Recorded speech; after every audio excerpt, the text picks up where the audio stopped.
ایمل ولی صاحب، جو بات ہو رہی ہے خیبر پختونخوا میں گورنر راج لگانے کے حوالے سے، کل تک تو حکومت بار بار یہی کہہ رہی تھی.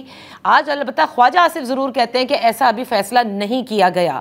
میں یہ جاننا چاہتی ہوں کہ اگر ایسا کچھ ہوا تو آپ لوگ اس کے حق میں ہیں گورنر راج کے، اور کیا اس سے تحریک انصاف کو کنٹرول کیا جا سکے گا؟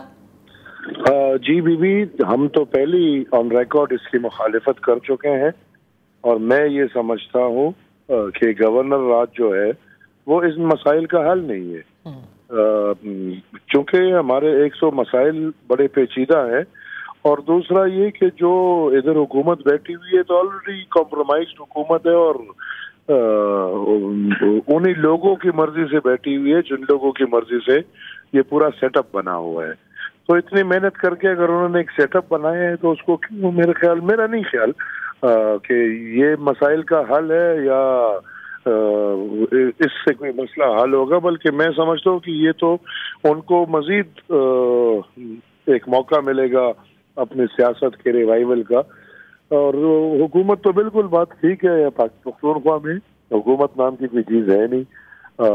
وہ حکومت کیا حکومت ہوگی جس کو اپنے صوبے کی کوئی پرواہ نہیں، جس کو اپنے قوم کی کوئی پرواہ نہیں، جس کو اپنے عوام کی کوئی پرواہ نہیں، بلکہ سارے فوکس ان کا یہ ہے کہ قیدی صاحب کو کیسے چھوڑائیں. اور پختونخوا کے سارے ریسورسز اس میں یوز ہو رہے ہیں کہ تخت پنجاب اور تخت اسلام آباد کی لڑائی ہو.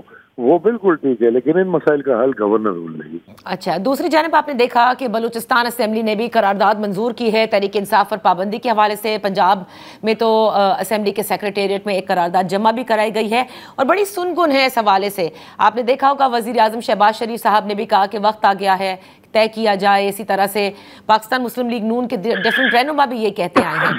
آپ سمجھتے ہیں یہ حل ہوگا اپوزیشن سے نمٹنے کا کہ آپ ایک جماعت پر پابندی عائد کر دیں؟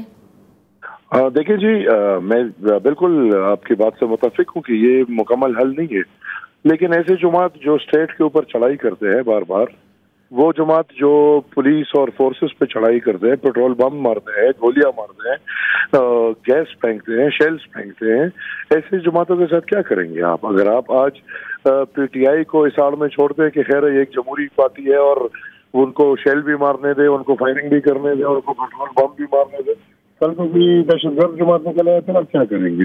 لہٰذا میں سمجھتا ہوں کہ پاکستان میں جو بھی گروپ قانون کو ہاتھ میں لے رہا ہے، یا اگر سیاسی تنظیم، جمہوری تنظیم ایسے حرکات کرتے ہیں تو ان کے خلاف تو کارروائی ہوگی. اور بالکل بلوچستان میں عوامی نیشنل پارٹی نے بھی اس کو سپورٹ کیا ہے کہ پی ٹی آئی پہ بین لگنا چاہیے، بلکہ اس سے مزید وہ اقدام اٹھانے چاہیے جو پاکستان میں اس طرح کی چیزوں کو بالکل پروموٹ نہ کریں کہ آپ اپنے دفاعی اداروں پہ حملے کریں، آپ اپنے پولیس پہ حملے کریں، آپ اسٹیٹ کو اٹھا کے اسٹیٹ کے ساتھ لڑائیں، آپ پختونخوا حکومت کے ریسورسز استعمال کر کے پختونخوا کی پولیس اور ریسکیو 1122 کا استعمال کر کے آپ فیڈریشن کے ساتھ لڑا رہے ہیں. تو میرے خیال میں ایسے لوگوں کے خلاف ایکشن ہونے چاہیے. آج وزیر قانون جو ہیں خیبر پختونخوا کے، ان کی طرف سے بیان آیا ہے کہ یہ فیصلہ کیا ہے خیبر پختونخوا کی حکومت نے کہ آئینی بینچ وہ نہیں تشکیل کریں گے جو صوبائی آئینی بینچ تشکیل ہونی تھی 26ویں آئینی ترمیم کے تحت.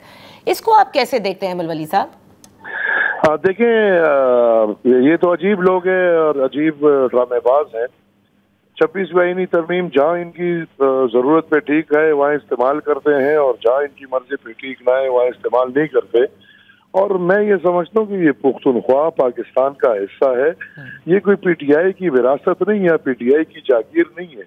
ان کو 3 دفعہ ریاستی اداروں نے ادھر حکومتیں دی ہیں، اور اس کو استعمال کرتے ہوئے پختونخوا کو تباہ اور برباد کر رہے ہیں. ان چیزوں کے ہم سخت سے مخالفت کرتے ہیں. آئین پورے ملک کے لیے ہوتا ہے، اور اگر آئینی بینچز یہ لوگ تشکیل نہیں کرتے تو انشاءاللہ میں سینٹ میں اٹھ کے اس کے لیے ایسی کوئی قانون سازی لاؤں گا یا بات کروں گا حکومت کی جانب ان کی طرف کہ یہ مسائل حل ہو جائے. اگر یہ نہیں کہ ان کے راستے میں ایسی رکاوٹیں بن جائے تو ہم ان رکاوٹوں کو چھوڑنے